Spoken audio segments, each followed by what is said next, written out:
Hey everybody, hey traders, happy Monday. Chris Pulver here. Welcome to the weekly outlook. Let's talk about all things stocks, forex, cryptos. It is the week of January 18th through the 22nd.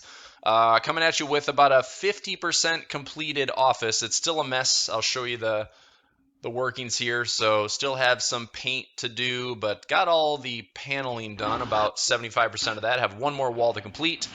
New desk is coming in, new AV equipment coming in. So hopefully 2 weeks or so, this thing will be ready to rock and roll. Anyway, but we're getting there. So I want to talk about the markets this week. We have a super busy week. We have 3 rate decisions in the Forex market. We have President Biden inauguration or President-elect Biden inauguration. Hopefully everything is a-okay from the safety and security standpoint. That is not just for DC, but also the 50 state capitals. Who knows? We could have some wild and crazy stuff happening this week, so be ready. Let's go ahead and get to it, shall we? So this was my little outlook for the day. New little graphic to start things off. And what's important this week? Presidential inauguration, Forex news, very busy economic calendar this week. Brokerage, margin, debt highs. Interesting note, I had a student reach out to me with an email. Michael R., thanks for this email. I'm going to find it right here. We have, just coming to you from Twitter this morning, margin debt has soared 50% in the last 8 months. And over the last 30 years, such investor euphoria has happened exactly twice.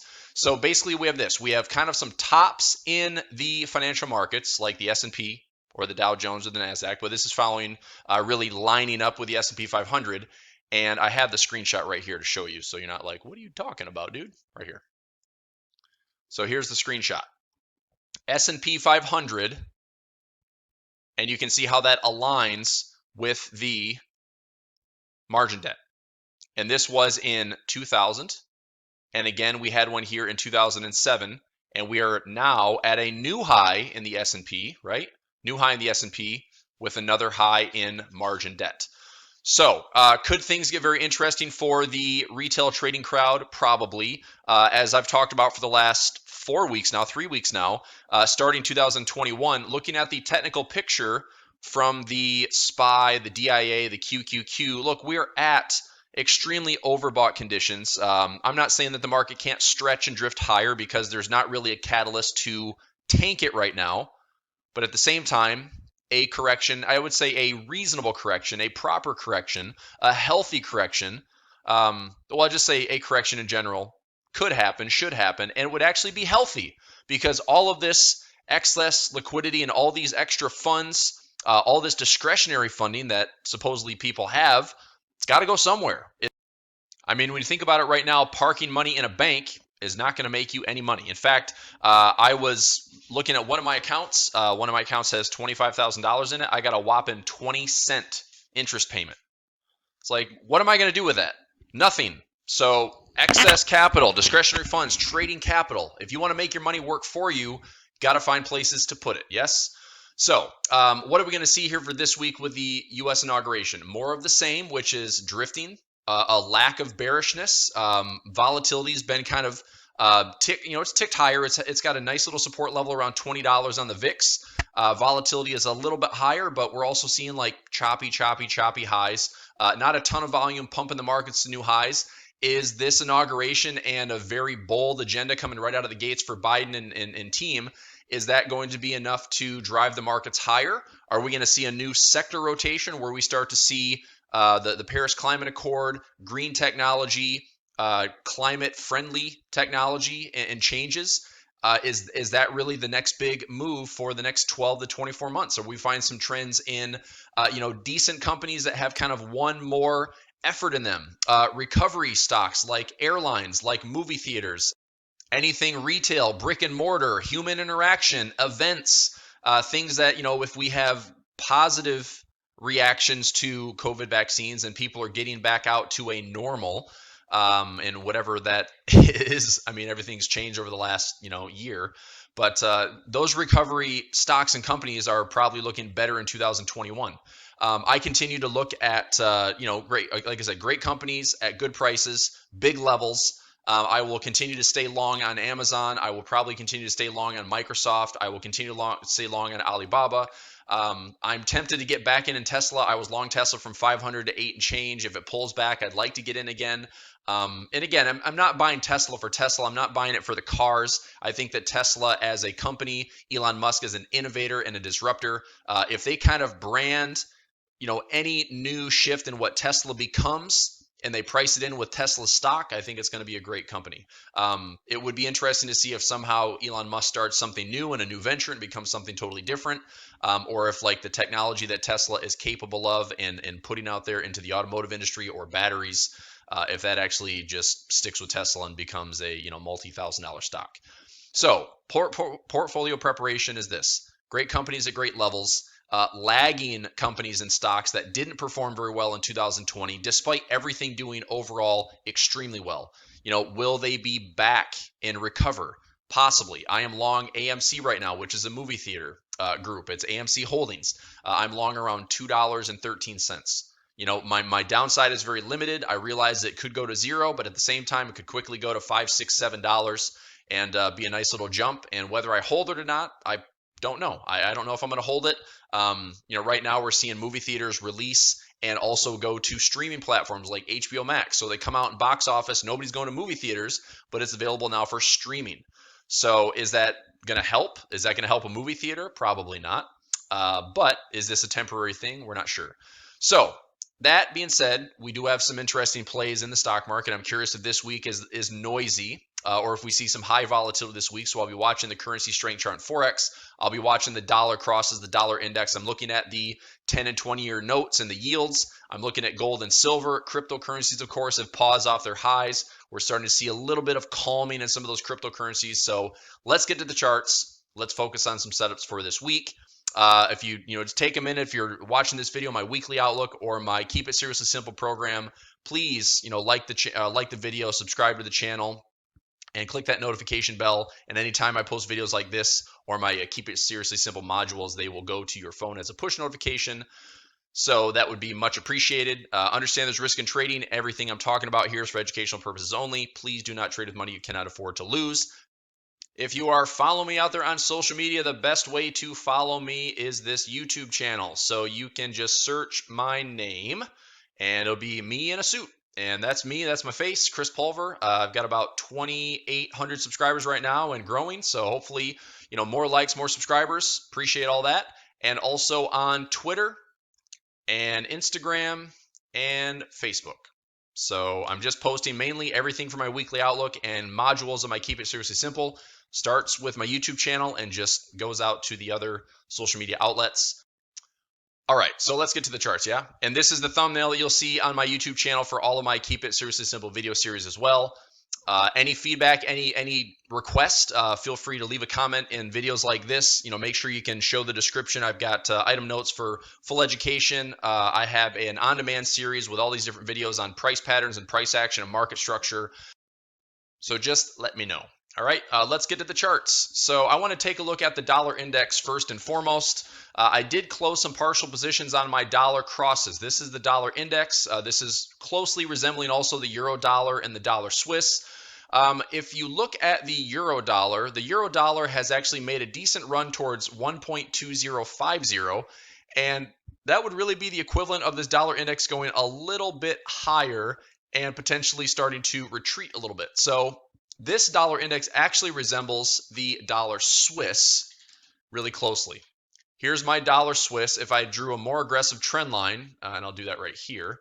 If I just drew a more aggressive trend line, something like that, you can see that we are breaking the trend line. Are we going to start to see a dollar move that pushes price higher and we just gravitate from inner trend line to inner trend line to outer trend line, possibly to this yearly target, which is around 9,200. I'm still looking at a bigger level around 9,350. I am pretty much committed to a long position on dollar Swiss. I know that this might not be the exact bottom. We might see this thing pull back one more time for a higher low and then start to make its move up towards that yearly target. It may pull back one more time to the lows and go ahead and test the equal lows, or maybe even move slightly lower to the backside of this trend line before making a stronger move and more of a reversal move, again establishing that bottom. So I'm not saying that the bottom is in on dollar pairs, even though I am near term bullish on the dollar. So let's zoom out for a moment on that dollar index. I think this is a really good way to see it. Here's a weekly chart. Okay, so we go back into this breakout that I can vividly remember back in August of 2014 because volatility was extremely quiet and extremely low. And all of a sudden, we had just a massive move in the Forex market. The dollar went crazy. Volatility pretty much doubled within a week.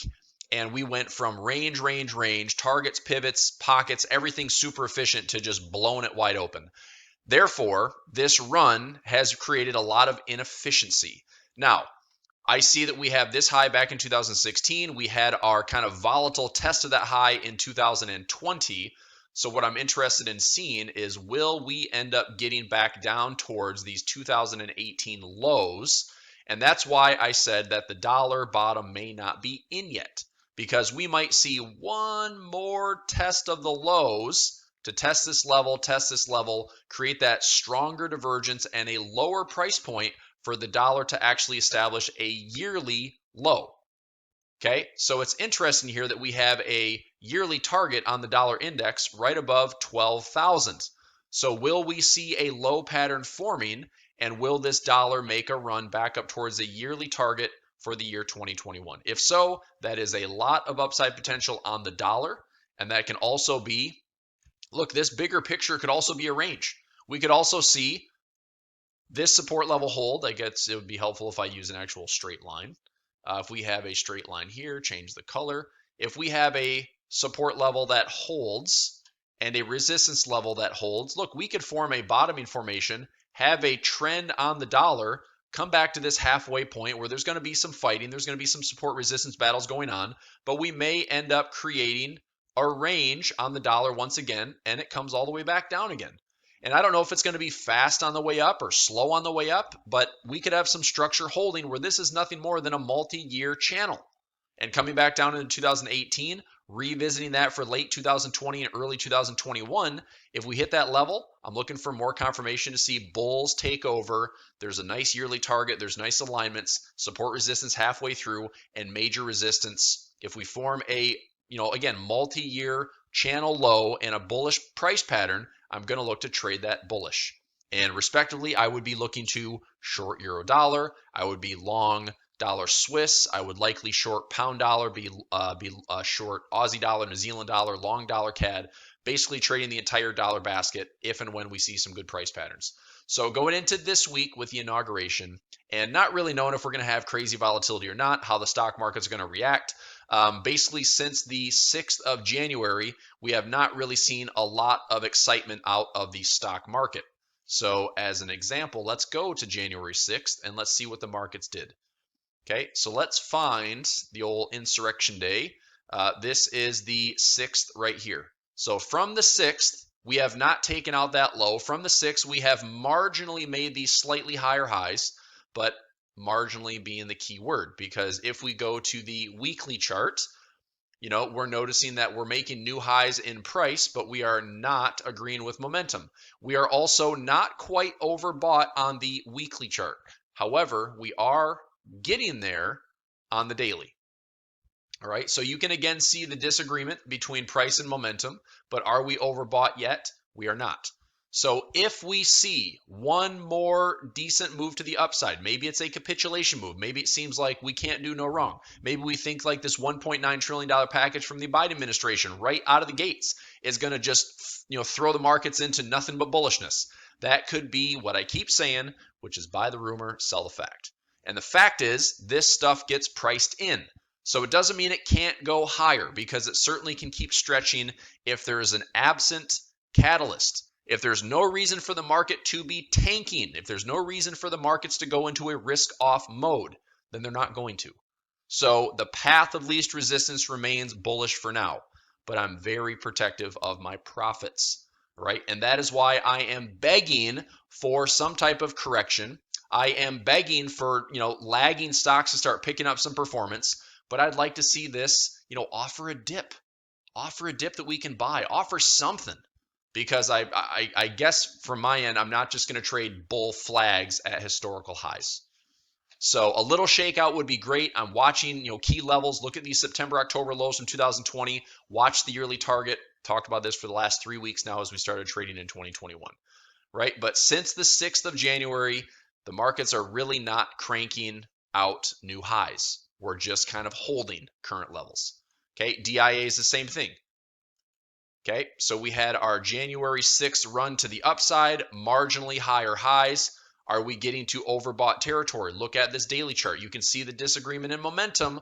Are we showing overbought conditions on the relative strength? Not quite, but it is close. So is this a week where we see one more spike to the upside? Is it kind of a one-sided move? Does it look like capitulation where there's nobody on the other side of it? If it does this with a very inefficient bull rally, I would be likely shorting that or looking to fade that. Confirmation is going to be key, but I think that could be how we can better time a potential correction coming. Right? I'm also watching the NASDAQ. So here is the QQQ. Are we overbought? We are not. Are we divergent? We're starting to see some divergence up here with higher highs in price, but disagreement since the highs back in late 2020. Again, watching this area closely, do we get on the right-hand side of the trend line? Do we take out this weekly candle from 2021? If we start closing below here, look for that to open up some corrective territory back into the September, October levels from last year. But confirmation is going to be key on this one. We know that tech is under some pressure after everything that happened on January 6th. You know, Twitter is suspending Trump's account and Snapchat and all these other social media platforms. It's basically big tech showing that they have a lot of power to silence a lot of people, and that is raising some concerns. So will that force tech reform? We don't know. Okay, I'm not going to speculate. Just it is what it is. So the Nasdaq, which is predominantly tech based, if this is under a lot of pressure and regulatory pressure, and things start to change, or there's potential breakups, then this is going to shake up the tech world a little bit. But I will still stand by the big ones. I like Microsoft. I like Amazon. I like Alibaba. I like a lot of tech companies. But I just want to see them offered at better prices. All right. Meanwhile, let's watch the VIX. Okay. So we've established some higher lows. We have these really important levels that go years and years and years back, around $11 and $10 on the VIX. We started to see slightly higher levels here around 11 to 12. Now we're starting to see higher levels around 20. So will we sustain this floor at 20? And if we do, will that floor offer a jump to the upside, even if we just tap that yearly target around 40 bucks? Look, that could be a 24 to 48 hour cycle. We could have, a scary couple of days, a volatile couple of days, and this VIX could spike straight up and come straight back down. And that might be the dip that we're looking for. So it could be something that's very fast, like it peels the Band-Aid off and it just, spikes down, flushes down, and everyone buys the dip. And if that's the case, let's see how this $20 level holds. If it hits 40, like I'm currently long, I'm long the VIX, I'm long VIXY, VXX. If these levels pop up to that yearly target, I will be taking some pretty decent profit on those volatility plays. All right. So timing wise is going to be important. I'll take a look at a couple of Forex pairs. So let's go Aussie dollar. I got in the dollar index before, the euro dollar, the dollar Swiss. Here's the Aussie dollar. Okay, Aussie dollar is just kind of hovering off these highs. You can see that the euro dollar has moved a lot more. Euro dollar, nice clean break of the trend line. I was short around 22 and 22.50, and those played out pretty nicely. I did stack some sell trades on the right side of this trend line, so I am taking some partial profits. I did close some positions this morning on the euro dollar, and the reason why is this. So I'm going to test, I'm going to add to my positions. I took some partial profits right in here. If we start to retest this area, and let me get pretty specific here. So I'm looking for the euro dollar to come back to around 2,200 or so. It could be 2180, it could be 2200, it could be back up to the highs again around 2300. I'm looking for this to be, if it retraces, I'm looking to sell it. If it retraces, I'm looking to sell it. If it retraces even to a slightly higher high, the backside of this trend line, I'm looking to sell it. So with this monthly target and pivot and this yearly pivot and this base and this supporter on 1.17, I'm still going to be short on the euro dollar. Right now, if I want to get rid of my position and just try to get the best possible entry, I could close out everything right now. And here's what I have to deal with. If it goes lower, I'm going to forfeit some of those profits, and I have to be okay with that. If it pulls back, I have to be willing to get back in. If it pulls back, be willing to get back in. If it goes higher, I have to be willing to stay in a sell position and hope that it works out. So what I will probably end up doing is eliminating risk on whatever remainder I have. If it goes lower, I want to make sure that I'm taking profits into this, yearly target around 1700. All right, if it comes back and respikes, I'm going to look for confirmation to start selling again and see if we can get back down to this level. All right, so basically from this level to around 2,500, I'm still looking to sell extremely high for the euro dollar to come back into 1.20 and potentially 1.17. Right, Aussie dollar, I still think has some room to the downside. We have not broken the trend line yet. Take a look at this daily chart. Again, over bought conditions and divergence. That's a great sign. Do we have a trend line break? Not yet.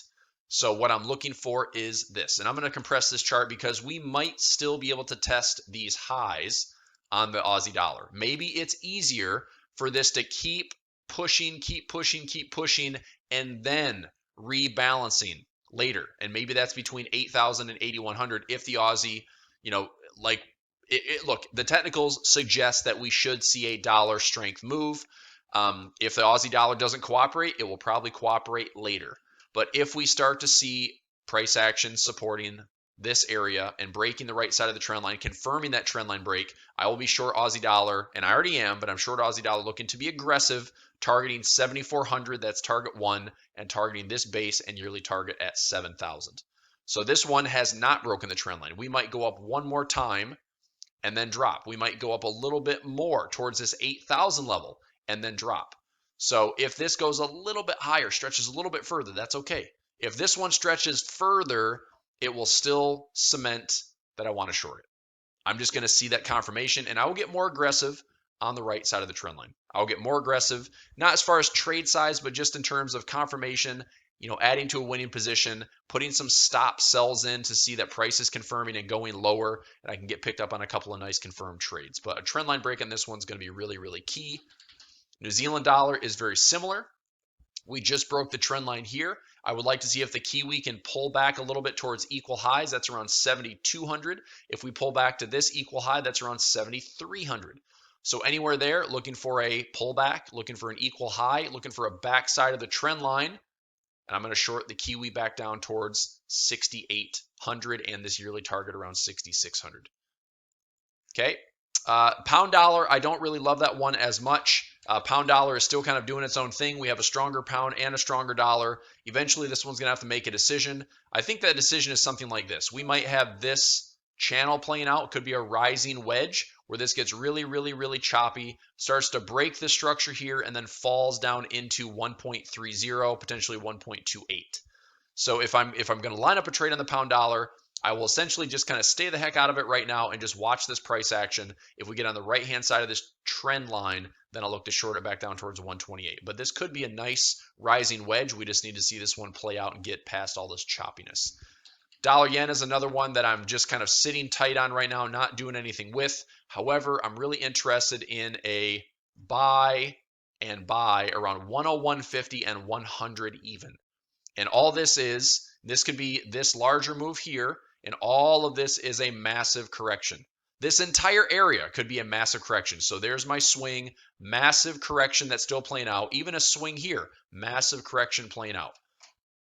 And eventually, this behavior, this range bound, this kind of downtrend, down channel, very slow, very choppy, very nasty pullbacks, but still angled slightly bearish. Eventually, I think that this is the correction that offers a straight up type of move. And something like this plays out, something like this plays out, something like this plays out, something like this plays out, we start to see a very bullish and aggressive move.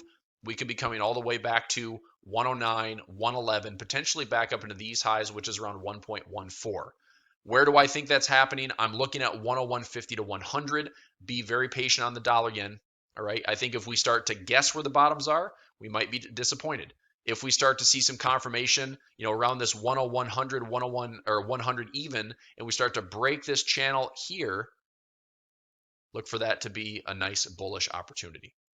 But that one's going to take some time. So pound dollar is a good setup when it confirms. Dollar yen is a great looking setup from the higher time frame and the technicals when it sets up, which to me, I'm not even interested in this currency pair unless we get to 101.50 or 100 even. And it's in this area that I'll be watching for choppiness. I'll be watching for some small positions to kind of build a base, and I'll start adding some positions once we break this channel. We have a nice yearly target as well at 105.60. pockets at 109, pockets at 111, and this thing could be a rocket at some point. So I'm watching that one. Dollar CAD. I like the dollar CAD, but I'm not super aggressive yet. And the reason why is we have some major support over here. We could still be showing some lows around 1.25, 1.24, maybe even down to the 1.20 area. So this has broken a pretty aggressive trend line. You can see this on the daily chart. If I show you my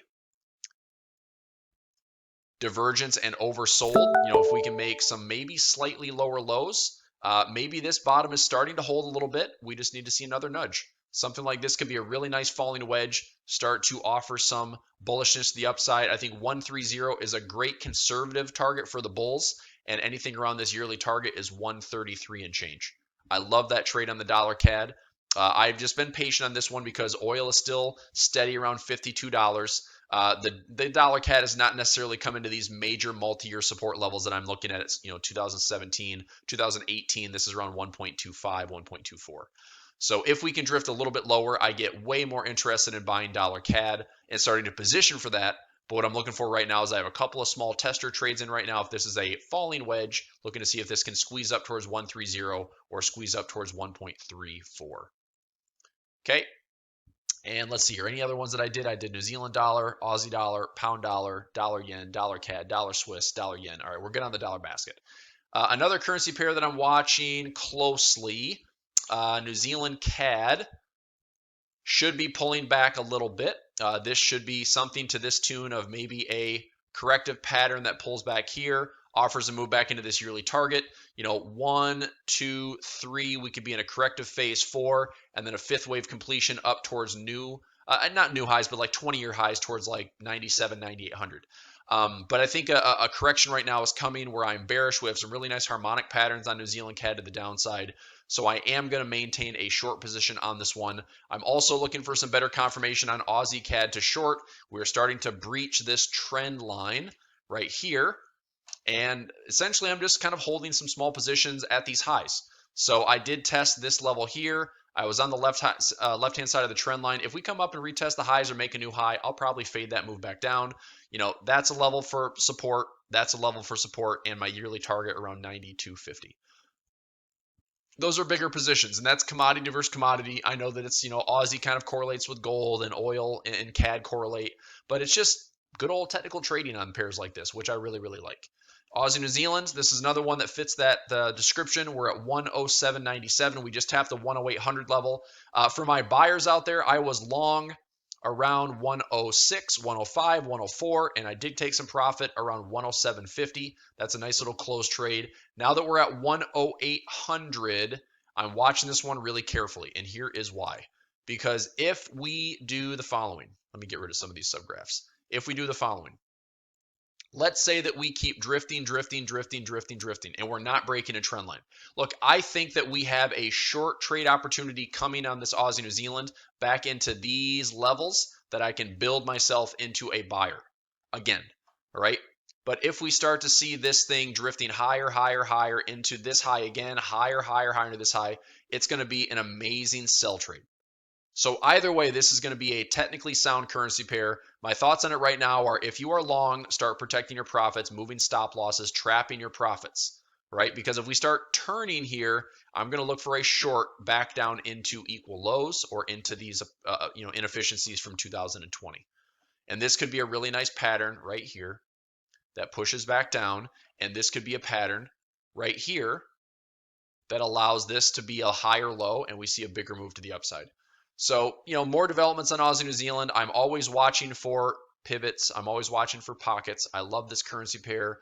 The last 4 or 5 years, this currency pair has helped me make a lot of profits. And that's why I love it, because it's two nice technical pairs. It's out of the sentiment stuff. It doesn't really matter what the dollar does or Brexit or the euro or the yen or the Swiss. Like, this is just straight up technicals with Aussie and New Zealand. Essentially, they're sister economies that work really closely with one another, and they're trading partners, import-export commodity-based economies.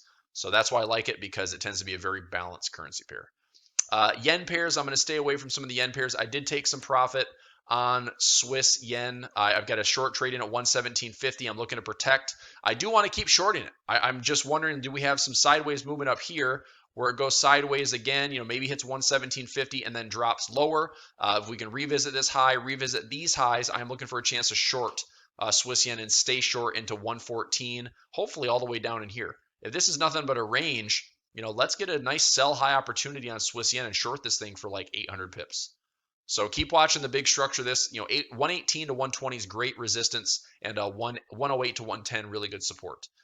Euro pound, this is another one very range bound. Lots of resistance, lots of support. I told traders this last week in my room. There's one of two things happening here. We're either going to bounce and go back up on the euro pound, or we're going to break and we're going to continue lower into this area into 2020 inefficiencies. So the key level here is we have to break below 8,800. If we do not break below 8,800, this is support, and we're going to go back up towards 91 or 9,200. And I would gladly short it because I think from there we sell it right back down.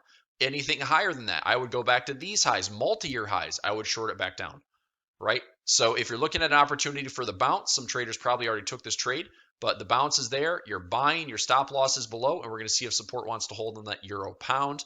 The inverse correlation to that is the pound Swiss.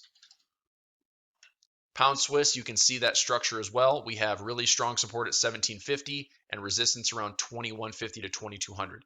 So if we hold this high and we push back down, that is another range trade. If we come back into these lows, I'm looking for a buy opportunity. And I think this is another fantastic trade for about 400 pips. Could it be a bigger trade? We could build a base off this pound Swiss and see this thing rally all the way up to 25 and 2600.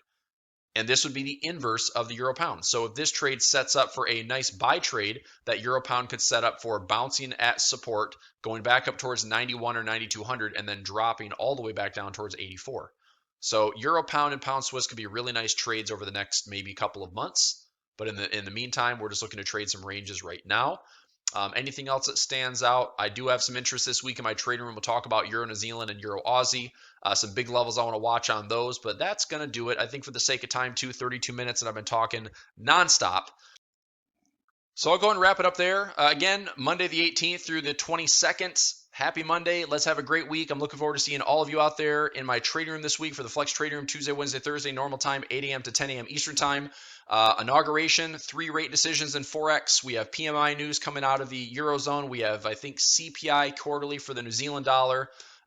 Really, really busy week. So it's going to be a volatile week, which is good for us in trading. We need those opportunities. We want to see price move, yeah? So, all right, traders, that's it. Happy trading, lots of profits. Take care. Leave me a comment. Again, like the video, click the notification bell. See you out there. If you have any questions, let me know. Take care. Talk to you soon. Bye.